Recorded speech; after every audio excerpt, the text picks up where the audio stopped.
I'd like to ask. First of all, let me start by saying we've been flying for 2 days, so no difficult questions, okay? No difficult question at all, Brian.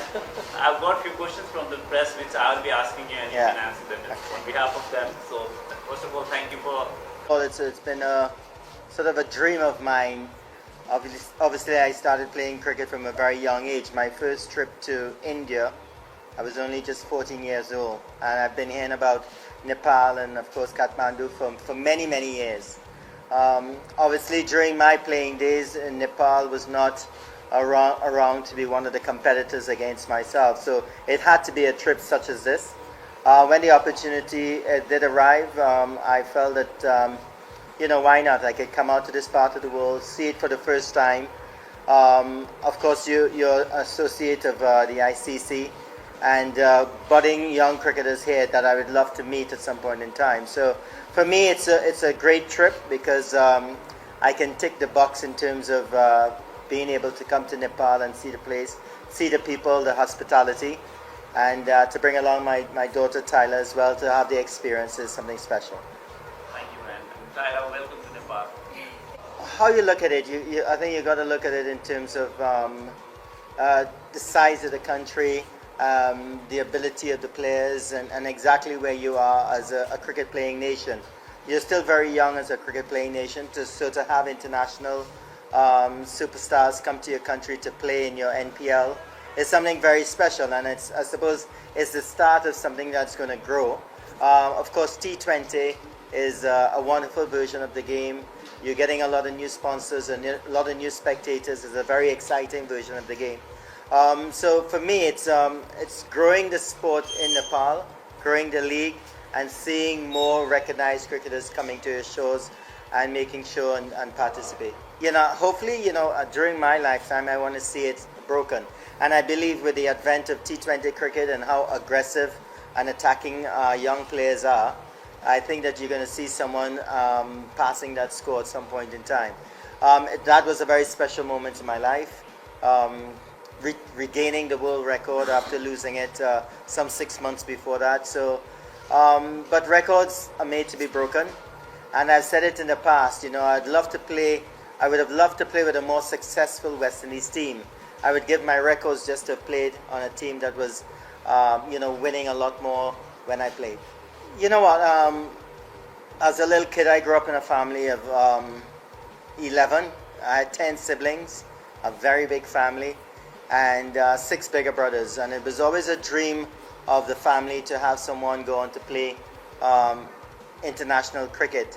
I was the last boy, so I suppose I was the last effort in trying to get that sort of position in the family. I don't know if I'm a maestro, but I think that I'm a very proud member of the Lara clan to have played for the West Indies, to have represented the West Indies for 17 years. It was a dream of mine. My dad also lived vicariously through me in terms of he loved the game of cricket, provided everything that was necessary for me to play the game. Even though we came from a very big family in a sort of middle income, 3-bedroom house, all of us enjoyed ourselves living there, but it's just to fulfill that dream to play for the West Indies, to play alongside the greats of Vivian Richards, Gordon Greenwich, Desmond Haynes, the late Malcolm Marshall. That was just an awesome time in my life. I would take anything. And many legendary cricketers have described you as the toughest opponent to bowl to, including Uthaya Mullidharan.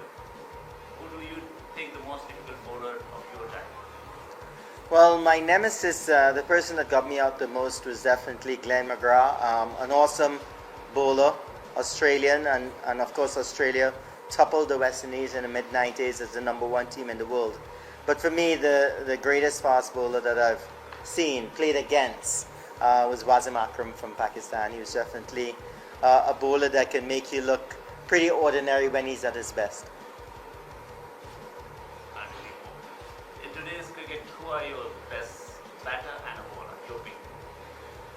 Well, I'm not sure. Okay, if you're thinking the best batter, I think obviously the record of a Joe Root at present. That's just going on record. But if you want to know the batter that I like the most, it would definitely be Jaswal And the bowler that is definitely the best in the world right now is Jasprit Bumrah.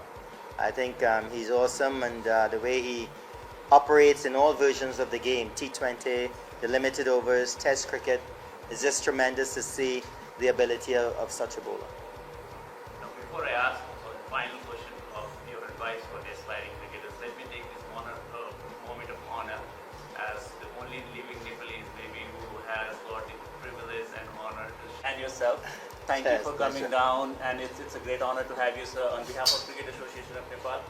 We cannot thank you enough for your presence here. And this final word of your advice for the aspiring cricketers. It doesn't necessarily have to be just in cricket. It could be in other sports. It could be in academics. I think it's very important to follow your dreams. I think it's very important to understand that along the way you're going to have a lot of stumbling blocks. You're going to face hurdles. You may even face failures.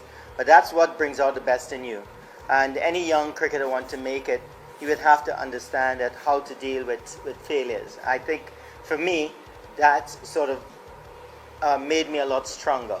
So I would urge any young sports person, male or female, to stick with it, work hard, and I can tell you one thing, success loves somebody that works hard. And the discipline and dedication is very important.